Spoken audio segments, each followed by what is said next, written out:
तो नेक्स्ट जो लास्ट हम लोग ट्रांसवर्स स्टैंडिंग वेव्स के लेक्चर्स को देख रहे थे, उसी को कंटिन्यू करते हुए हम आगे बढ़ते हैं।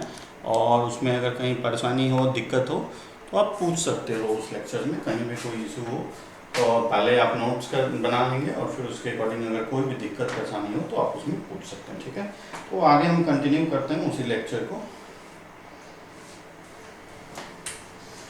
क्वेश्चन क्या है, नेक्स्ट क्वेश्चन जो है मेरा वो two identical wires under the same tension, two identical wires under the same tension, two identical wires under the same tension, two identical wires under the same tension, have a fundamental frequency, have a fundamental frequency of 350 Hz, frequency of 350 Hz. What fractional increase in the tension of, what fractional increase in the tension of one wire will give 7 beats per second, 7 beats per second। ठीक है, हमारा ये question है कि कितना tension additional wire जो होगा वो हमारा 7 बीट्स पर सेकंड देगा, मतलब बीट फ्रीक्वेंसी दिए हुआ है। और दो आइडेंटिकल वायर है, दोनों के लिए टेंशन जो है हमारे पास, दोनों का टेंशन सेम है, तो हमें फ्रैक्शनल इंक्रीज इन टेंशन बताना है। फ्रैक्शनल इंक्रीज इन टेंशन का मतलब क्या होगा, डेल्टा टी बाई टी। तो सबसे पहले तो हम देखते हैं कि फंडामेंटल फ्रीक्वेंसी टेंशन से कैसे कोरिलेट करता है, and the formula is v by 12 root under T by mu. So this frequency is directly proportional to square root of tension. ठीक है, तो अब हम इसमें एरर फार्मूला अगर लगाते हैं तो error formula, error analysis, delta F is equals to 1/2 delta T by T, और यही हमें निकालना है फ्रैक्शनल इंक्रीज इन टेंशन।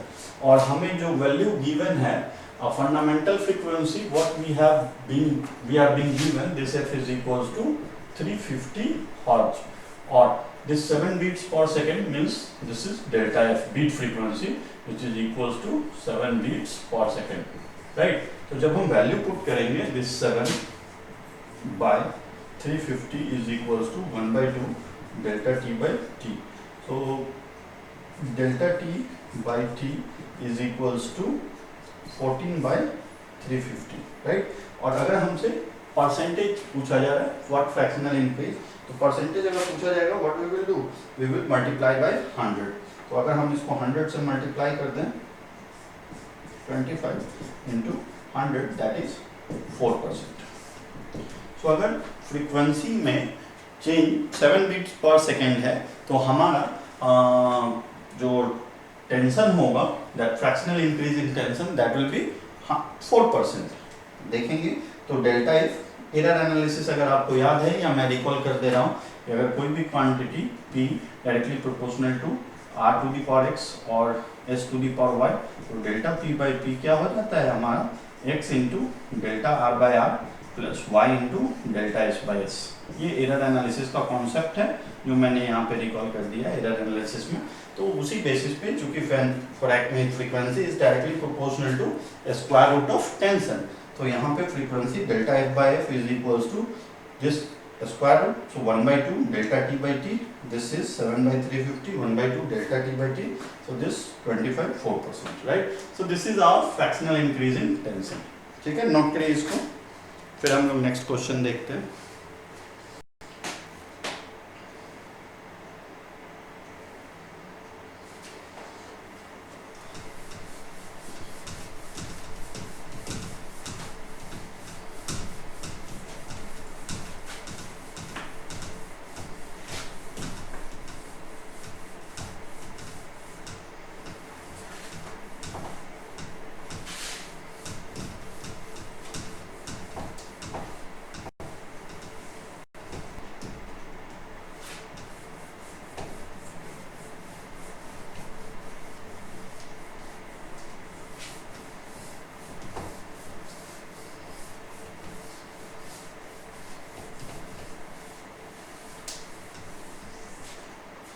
चलिए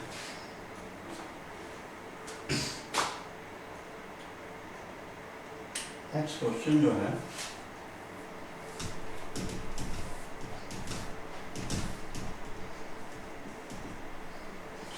a stretched wire of length 120 centimeter, a stretched wire of length 128 centimeter is divided into three segments, is divided into three segments,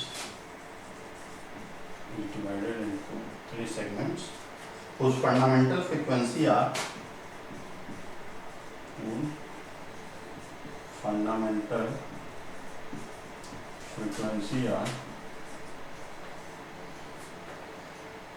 in the ratio 5:16:5:6:15. The length of the segment must be in the ratio. The length of the segment must be in the ratio. The length of the segment must be in the ratio. ये हमें find करना है, right?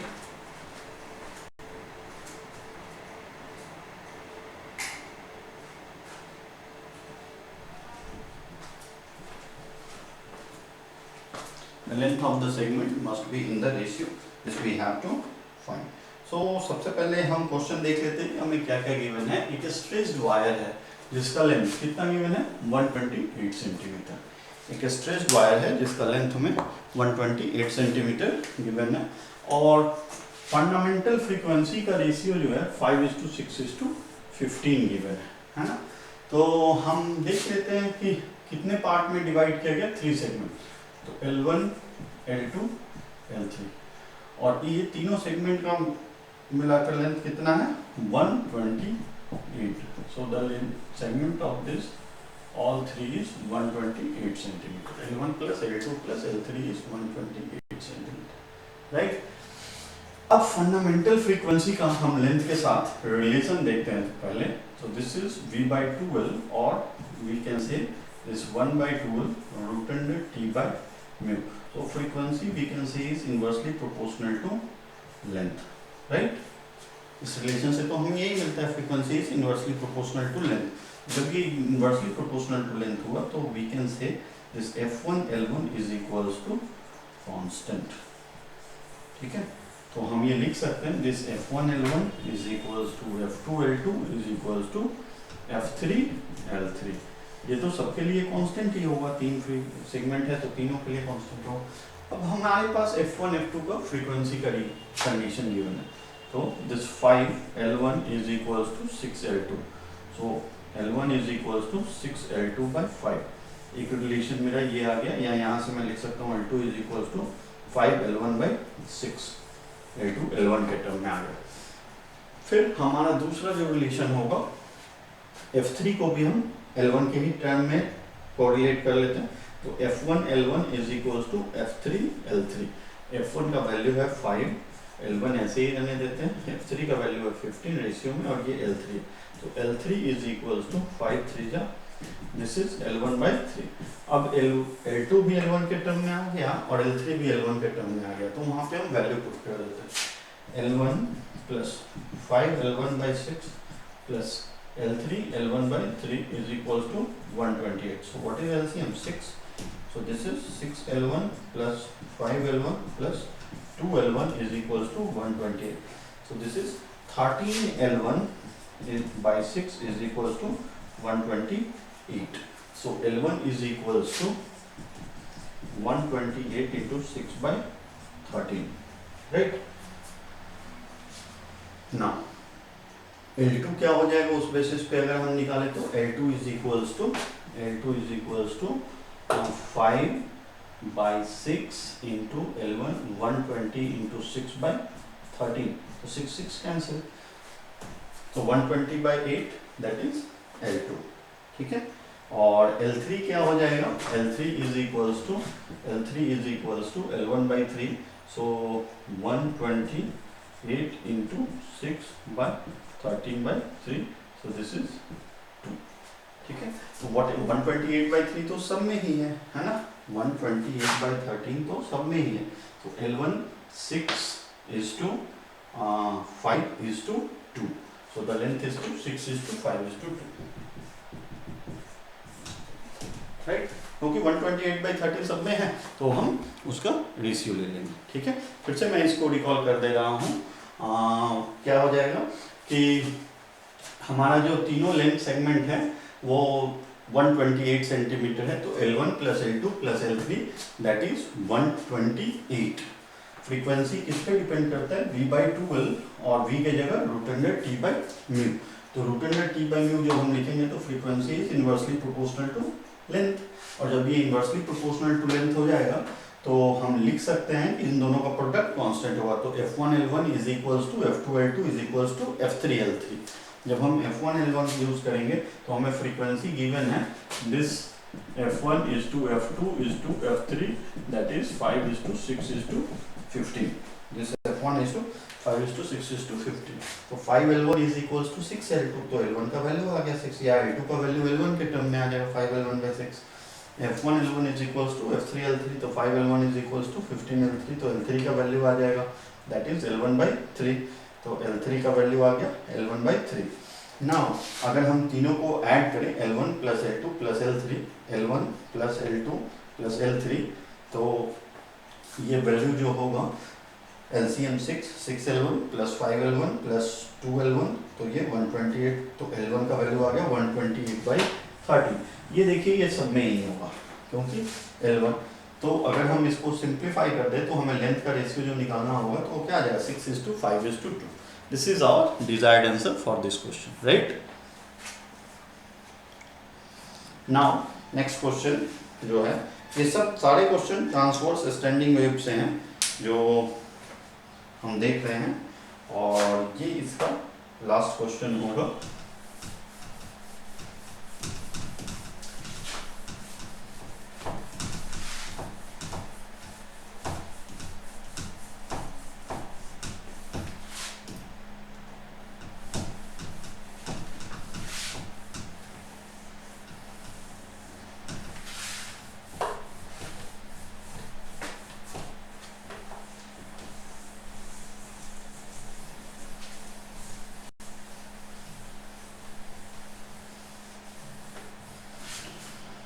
ठीक है, तो ये जो next question होगा वो ध्यान देंगे सारे students.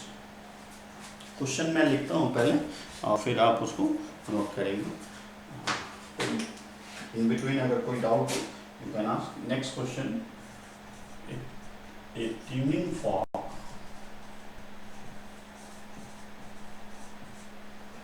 fork is found to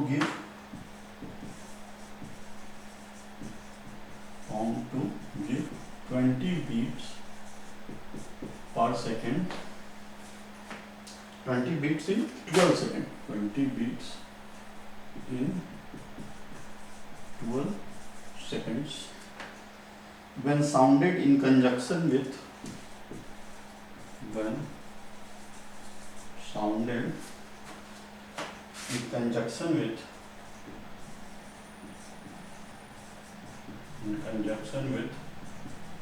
a stretched string with a stretched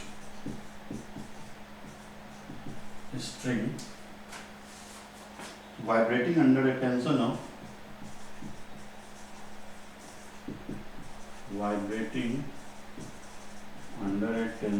of 18 kgf or 8 kgf, 18 kgf or 8 kgf.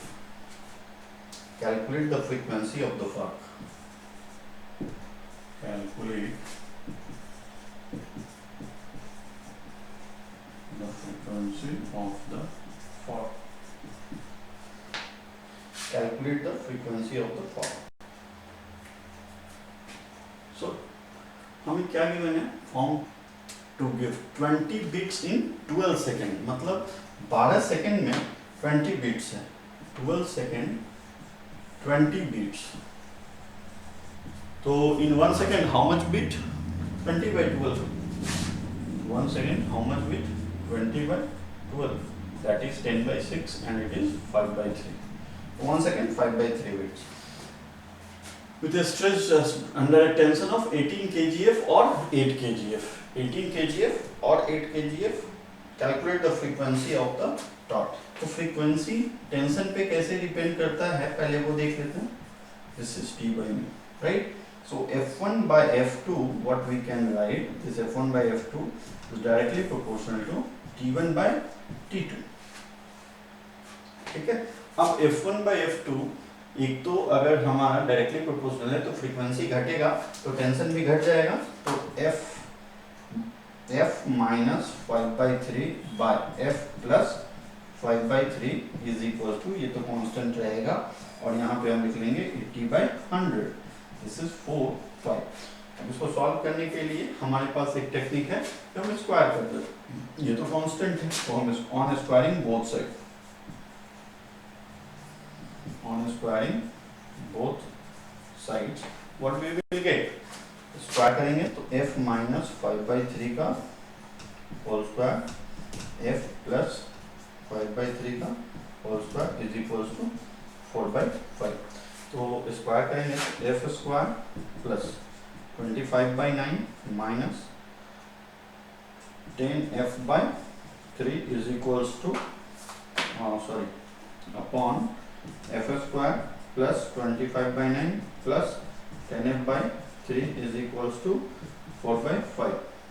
So 5f square plus 125/9 minus 50f/3 is equals to 4f square plus 100/9 plus 40f/3. Bring this side, f square minus 90f/3 plus 25/9 is equals to 0. So this is quadratic equation in terms of frequency. अगर मुझे इसका LCM लिखना हो तो LCM क्या हो जाए 9f square minus this 270f plus 25 is equals to 0. तो 9f square minus 27f plus 25 quadratic equation. आप इसका रूट्स निकाल दीजिए, you will get the answer. f का जो भी वैल्यू है that is 2/3 I think you will get. ठीक है, ये क्वाड्रेटिक इक्वेशन सॉल्व कर दीजिए, क्रॉस मल्टीप्लाई 0 हो जाएगा और जब आप सॉल्व करेंगे माइनस भी प्लस माइनस √100d/2. ठीक है, तो इसको जब हम सॉल्व करेंगे we will get the right answer. ठीक है, तो बेसिकली हमारा ट्रांसवर्स स्टैंडिंग वेव में इतना ही क्वेश्चन था. इसके बाद जो एक टॉपिक है वो है सोनोमीटर. और सोनोमीटर बेसिकली एक प्रैक्टिकल इंस्ट्रूमेंट है जो फंडामेंटल फ्रीक्वेंसी कैलकुलेट करने के लिए यूज़ किया जाता है हमारे टॉपिक में. तो सोनोमीटर का apparatus ये तो लैब में अपने भी है ही अवेलेबल है ना. तो हम बेसिकली सोनोमीटर वर्क कैसे करता है वो देखेंगे और सोनोमीटर क्या होता है वो देखेंगे. ठीक है, और सोनोमीटर से रिलेटेड कि क्वेश्चंस कैसे सोनोमीटर से प्रैक्टिकल क्वेश्चंस कैसे पूछे जाते हैं. तो नेक्स्ट हेडिंग डालेंगे सारे लोग.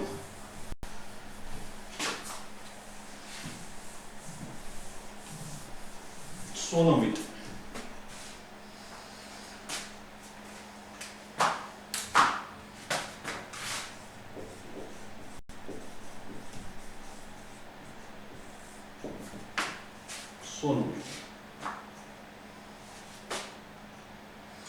देखेंगे relation between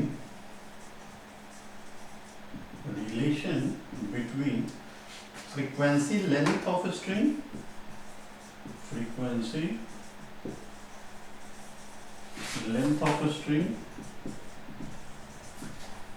relation between frequency comma length of string comma tension in string,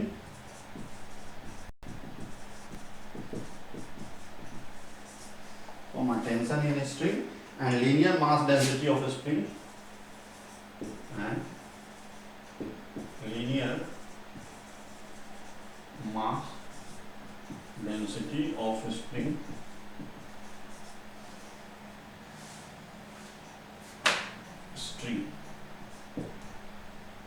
density of a string can be found out experimentally, can be found out experimentally with the help of an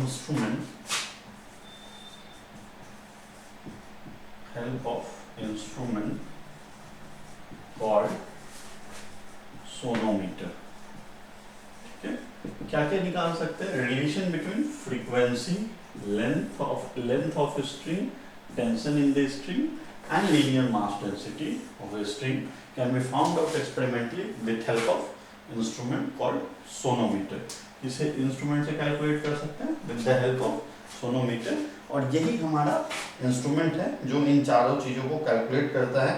और ये both side fixed end से Tide होता है, इसलिए हम इसको rigid end से भी बोल सकते हैं। और रिलेशन जैसे हम लोग देखे हैं वो रिजिड इंड के लिए frequency for nth harmonic, what we will see, हम लोग क्या देखा है nth हार्मोनिक के लिए? nth हार्मोनिक के लिए हमने देखा है NV/12। So the frequency for nth harmonic is equals to NV/12।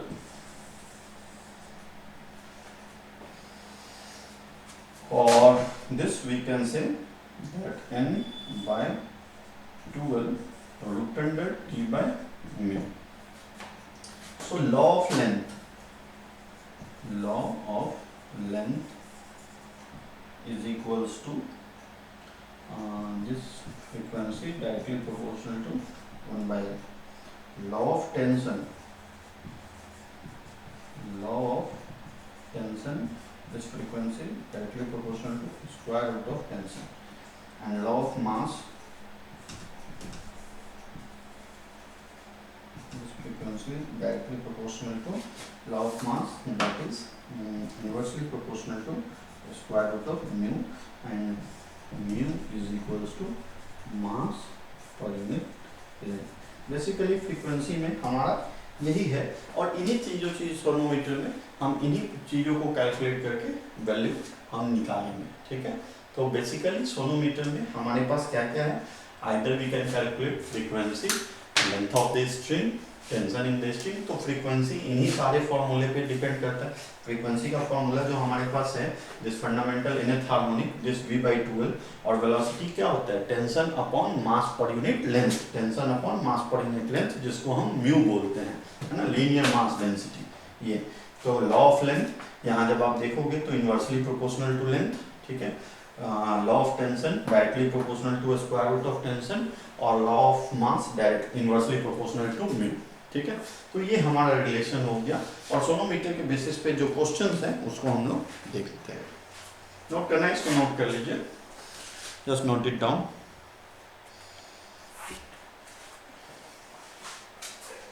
ठीक है, मिटाओ।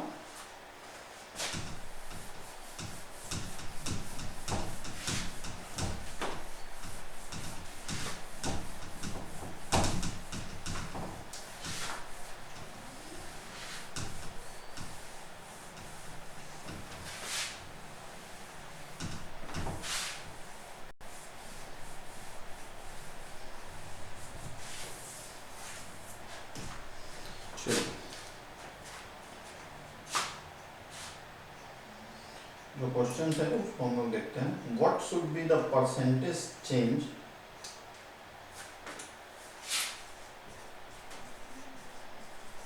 what should be the percentage change, what should be the percentage change in tension of sonometer wire, in tension of sonometer wire, in tension of sonometer wire, so that it can vibrate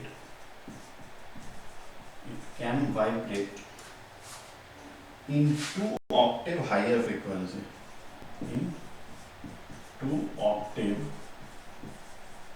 higher frequency, tension में percentage change क्या होगा कि वो 2 Octave higher frequency हो। Question हमारा है, मैं फिर से पढ़ रहा हूँ, what should be the percentage change in tension of sonometer wire. Sonometer wire के टेंशन में हम कितना परसेंटेज चेंज करें कि फ्रीक्वेंसी जो हो वो 2 ऑक्टेव हायर फ्रीक्वेंसी है। तो यहाँ नोट में एक टर्म हम लिख लेंगे ऑक्टेव के लिए जो पहली बार यूज हुआ नोट में। 1 octave higher means frequency get doubled. 1 octave higher means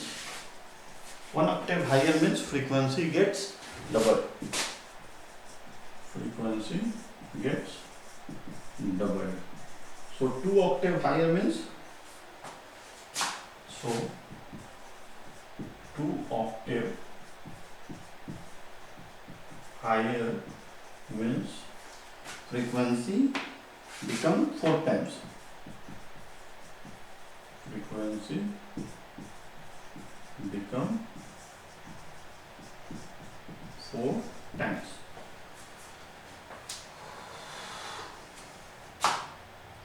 Two octave higher. 2 octave higher means frequency becomes 4 times. 1 octave higher means frequency gets double. तो frequency of tension हम हार्मोनिक का formula लिखते हैं 1/12 root under T by mu. So we can say this frequency is directly proportional to this one. So F1 by F2 is equals to root under T1 by T2. So F4F is equals to T, tension T है तो T2 क्या होगा, FF cancel, so 1/16 is equals to T by T2, so T2 is equals to 16T.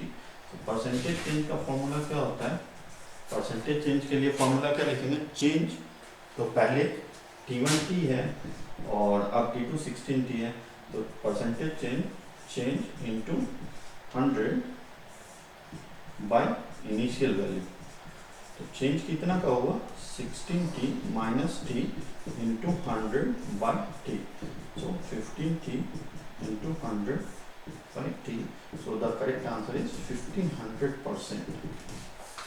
ठीक है, ये मेरा sonometer का है। यहाँ पे बेसिकली कॉन्सेप्ट एक चीज याद रखना है, 1 octave higher means frequency twice of that, ठीक है, the initial value, 2 octave higher means frequency 4 time, 3 octave higher means frequency 6 time. तो ऐसे हम मिला फ्रीक्वेंसी का रिलेशन हम लोग रिजिड एंड से जान रहे हैं, रिजिड एंड से फ्रीक्वेंसी का रिलेशन हमारे पास क्या है 1/12 root under T by mu।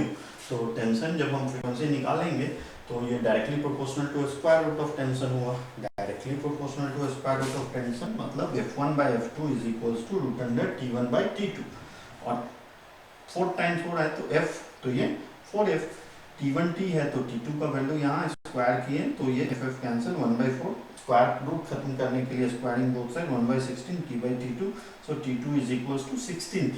तो परसेंटेज चेंज कैसे निकालेंगे, change into 100 by initial value, so change 16T minus T, that is 15T into 100 by T, T cancel, the percentage increases 1500%. Okay, next question,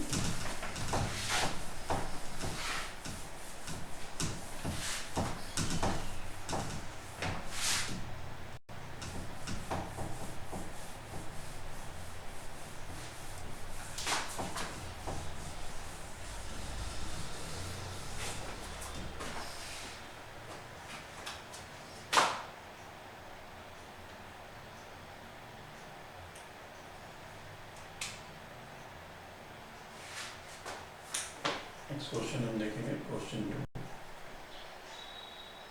If tension and diameter of a sonometer wire, if tension and diameter of a sonometer wire, if tension and diameter of a sonometer wire of fundamental frequency है, fundamental frequency F is tripled, and density is 1/3 times of initial tripled, and density is 1/3 times of initial density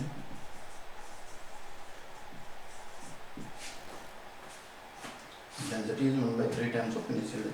Then find its new fundamental frequency. Then find its new fundamental frequency. तो इसका fundamental frequency, नया fundamental frequency क्या होगा वो हमें बताना है. Question, tension and diameter of a sonometer wire is tripled.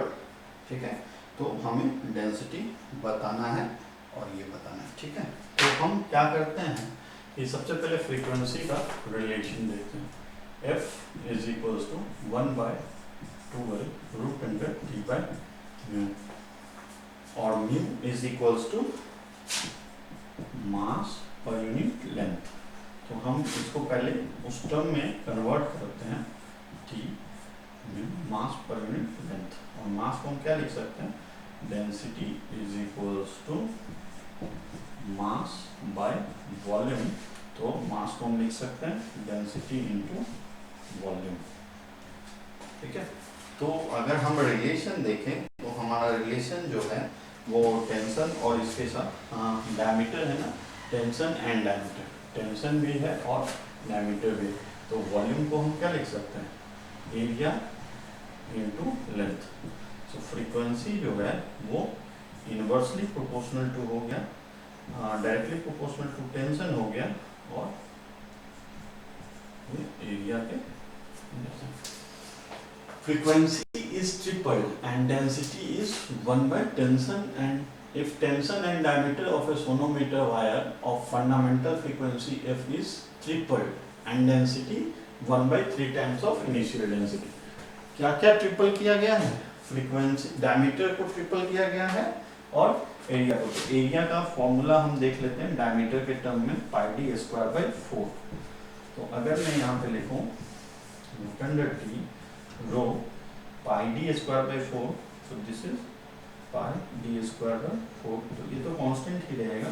हाँ, F directly proportional to T/ρd². ठीक है, टेंशन. अब हम देखते हैं F1/F2. F1/F2. तो अगर मैं इसका T1/ρ1 d1², ठीक है, और अगर इसको करूं तो ये क्या हो जाए, T2/ρ2 d2². ठीक है, ये हमारा रिलेशन हो गया. तो पूछ रहे हैं find its new fundamental frequency. तो पहला फ्रीक्वेंसी F है, F2 निकालना है. Tension T and diameter D रखते हैं. तो टेंशन T रखते हैं, density is 1/3 of initial density. तो डेंसिटी जो हो गया ये क्या हो गया, ρ/3. और D2 मेरा ट्रिपल्ड हो गया डायमीटर, तो ट्रिपल्ड हो गया तो 3D का whole square by rho D1 D का होल स्क्वायर और tension that is T2 3T. ठीक है, तो ये 3 हम यहाँ पे ले आते हैं. तो रो से रो कैंसिल, T से T कैंसिल और F/F2 is equals to 9d²/9d². तो ये सब कैंसिल हो जाएगा. This F2 is equals to F. So what is the conclusion? There will be no change in the frequency. So frequency जो आ गया वो इनिशियल पहले के फ्रीक्वेंसी के सेम ही आ गया. ठीक है, तो रेशियो अगर पूछता है या find its fundamental frequency, it will be same as the previous one. ठीक है, दिस इज आवर आंसर. मैंने इसको कैसे किया, देखिए सबसे पहले इस टाइप के क्वेश्चन को बहुत लोग सॉल्व करते हैं. नहीं, सॉल्व नहीं करना है हमें क्या करना है, रेस्पेक्टिव वैल्यू किस किस चीज़ पर डिपेंड कर रहा है और जो पैरामीटर चेंज कर रहा है. जैसे हमारे पास फ्रीक्वेंसी है 1/2L√T/μ, म्यू मास पर यूनिट लेंथ. तो हमने क्या किया, मास पर यूनिट लेंथ. अब मास पर यूनिट लेंथ के लिए मास को हम लिख सकते हैं वॉल्यूम इनटू डेंसिटी. तो volume into density into volume, volume को एरिया इनटू लेंथ, तो लेंथ कैंसिल. तो अब बच गया टेंशन, डेंसिटी और एरिया, इसी तीनों पर डिपेंड कर रहा है. तो F directly proportional to area pi D square by 4। क्यों पाई डी स्क्वायर बाई 4? क्योंकि डायमीटर के टर्म में रिलेशन है, अगर रेडियस के टर्म में होता तो पाई आर स्क्वायर यूज करते हैं, ठीक है। तो यहाँ पे ये f directly T by rho D square, f1 by f2 अगर करेंगे तो t1 by rho 1 D square और t2 by rho 2 D square, तो ये ऊपर चला गया। वैल्यू जो जो थ्राइस किया गया है उसको थ्राइस कर दिया, t1 t है तो रो 2 इज रो बाई 3 और diameter thrice rho 1 is rho, d1 is d और t2 इज 3t, ठीक है। तो कैंसिल हुआ तो सारे कैंसिल हो गए, we will get see f2 is equals to, note करेंगे इसको।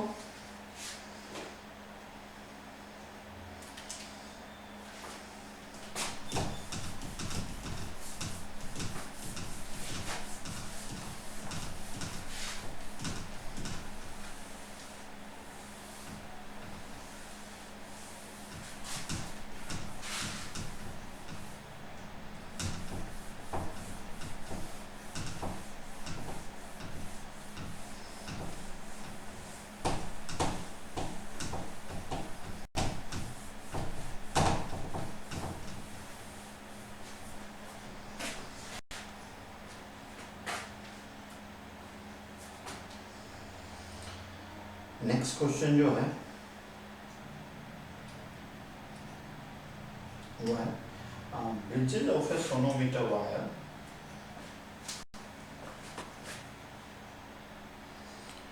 Bridges of a sonometer wire, question third,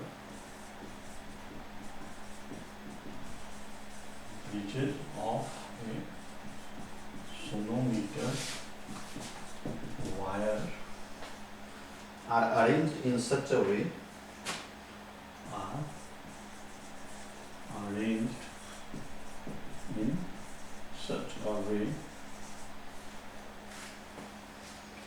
that its length segment are in the ratio, that its length segment are in the ratio 3:2:1, 3:2:1.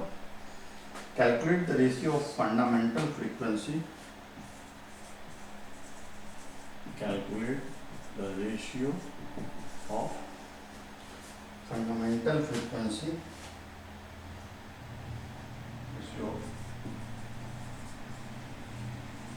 fundamental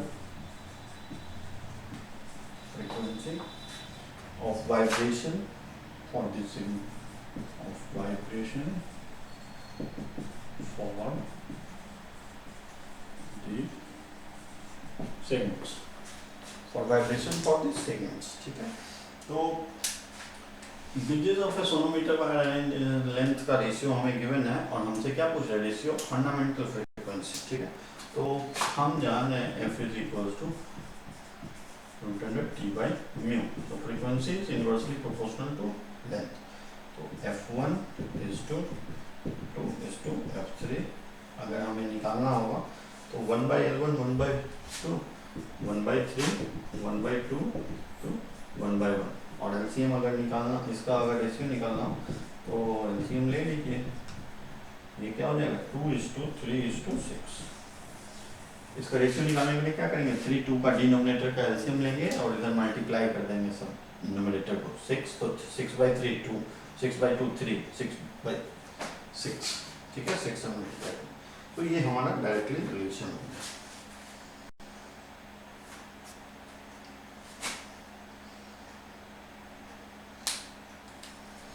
next question है, 2 questions और हैं, उसको हम देखते हैं और फिर उसके बाद हमारा ऑर्गन पाइप हम लोग तीनों का स्टार्ट करेंगे। कल साउंड वेव्स खत्म हो जाएगा।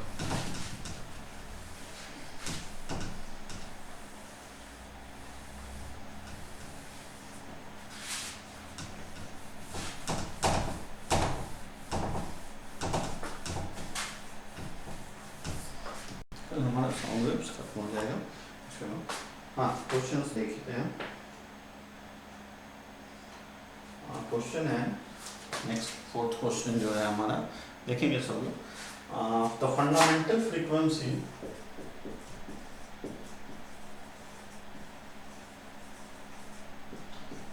fundamental frequency of a sonometer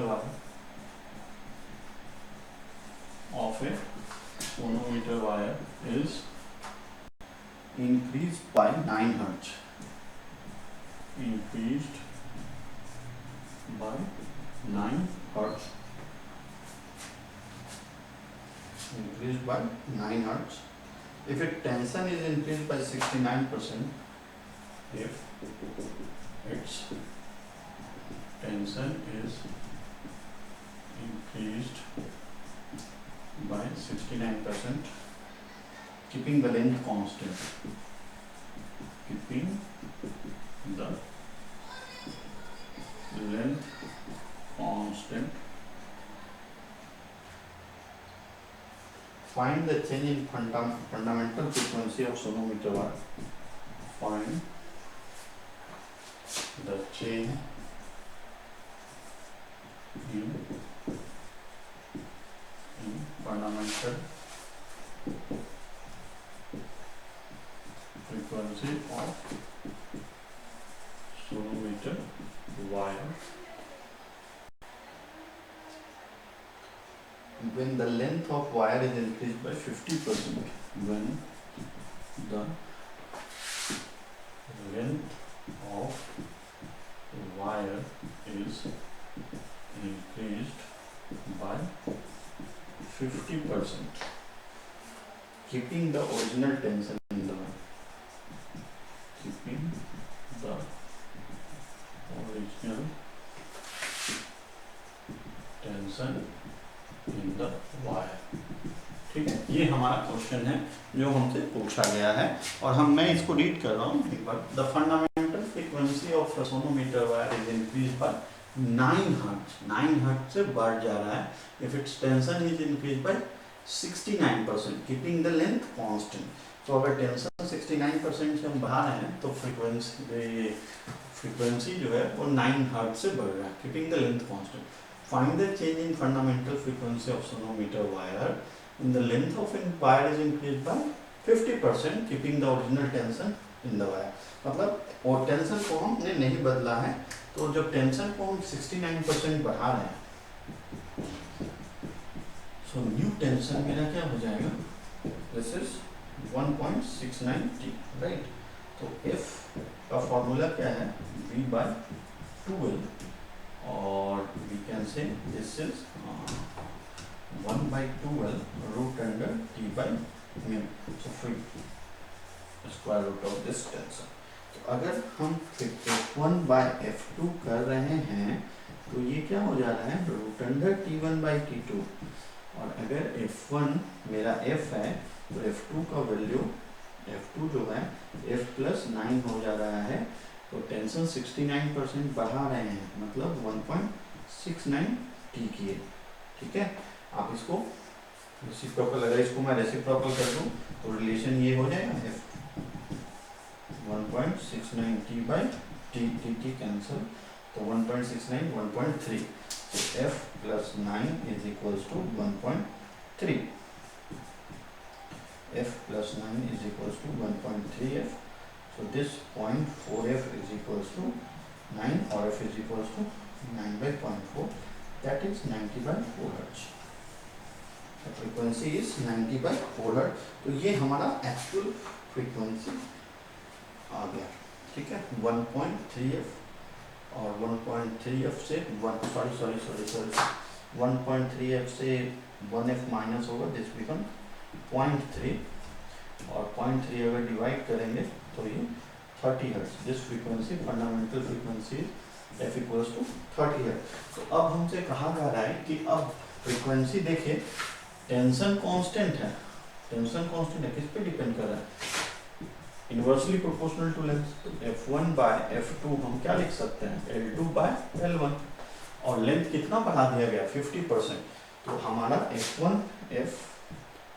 F2 निकालना है और लेंथ को कितना बढ़ाया? L plus L का 50% by L. 50% मतलब 3L/2. F by F2 is equals to 3L/2, और ये L cancel. F30 is F2 is equals to 3/2. So this F2 is equals to 20 hertz. तो F2 हमारा जो लेंथ अगर हम बढ़ाएंगे तो 20 हर्ट्ज आ गया। ठीक है, तो चेंज इन फ्रीक्वेंसी कितना हुआ? चेंज इन फ्रीक्वेंसी पहले 30 था, चेंज इन फ्रीक्वेंसी पहले 30 था, अब 20 आया तो 10। 20 नहीं लिखे। When the length of find the change in fundamental frequency, change in fundamental frequency, तो fundamental frequency में change कितना है होगा वो पूछा जाए। फिर से रिपीट कर रहा हूँ, ध्यान देंगे सारे students. Tension, the fundamental frequency of a sonometer wire is increased by 9 hertz if its tension is increased by 69%। मतलब टेंशन को अगर 69% से बढ़ाया जा रहा है तो fundamental frequency increase by 9 hertz, मतलब बढ़ के 9 हर्ट्ज इंक्रीज हो रहा है। तो 69% T प्लस T का 69% 1.690 frequency V/2 root under T by mu. तो ये बढ़ रहा है, F प्लस 9 हो रहा है, तो F plus 9 by F 1.690 by T। अब हम इसको कैंसिल करेंगे तो ये T cancel 1.3, F plus 9 1.3F। अब इस F को उधर ले गए तो ये 0.3F इक्वल्स टू 9, डेसिमल हटाएंगे तो ये 90, सो फ्रीक्वेंसी 30 हर्ट्ज। अब क्वेश्चन में क्या कर रहा है? टेंशन अब कांस्टेंट है, लेंथ को ही 50% बढ़ाएं तो frequency inversely proportional to length. अब लेंथ को बढ़ाएं तो F1 बाई F2 इनवर्सली है तो L2 बाई L1, L2 बढ़ गया है 50% तो 3L by 2, L cancel, so 30 by F2, F2 का वैल्यू आ गया 20। मतलब लेंथ अगर बढ़ाएं तो फ्रीक्वेंसी क्या हो गया? छोटा हो गया। ठीक है, तो चेंज इन फ्रीक्वेंसी कितना हुआ? 1 hertz, 10 hertz, right. Next question है, length of a sonometer wire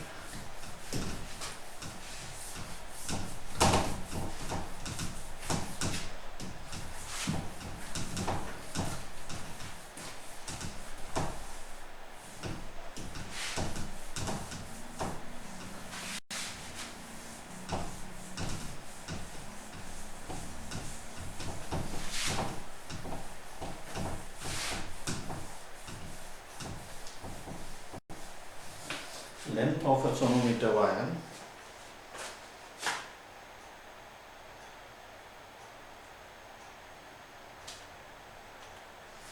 next question देखते हैं, length of a sonometer wire,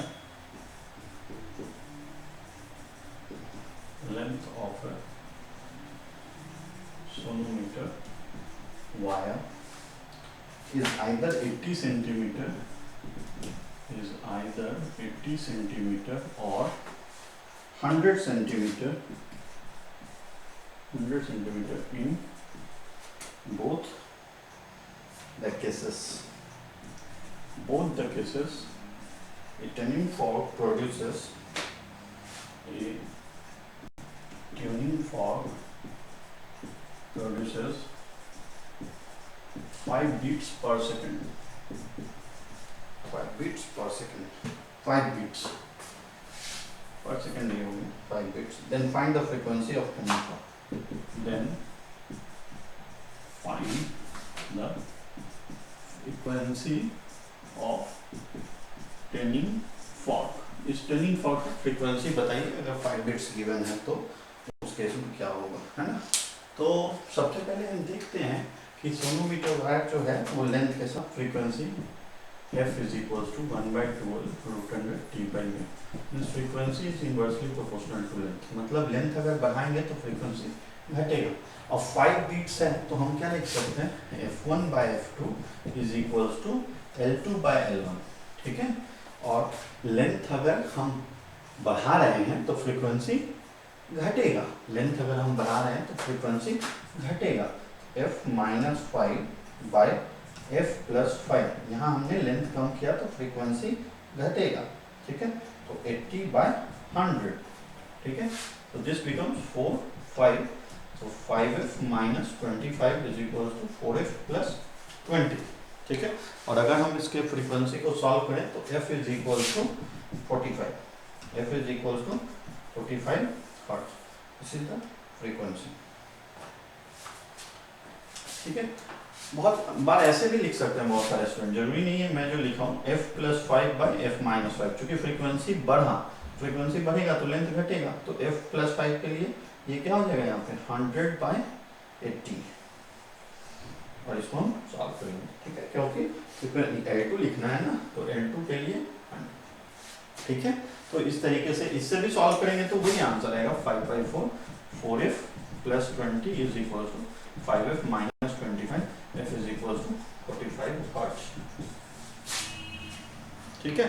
तो आज का लेक्चर इतना ही छोड़ते हैं। नेक्स्ट क्लास में हम लोग ऑर्गन पाइप देखेंगे और ऑर्गन पाइप जब भी डिस्कस करेंगे ऑर्गन पाइप पे नोट्स बनाएंगे, ये पूरा नोट्स बना लेंगे। Next lecture will be last lecture of sound waves, ठीक है। Thank you.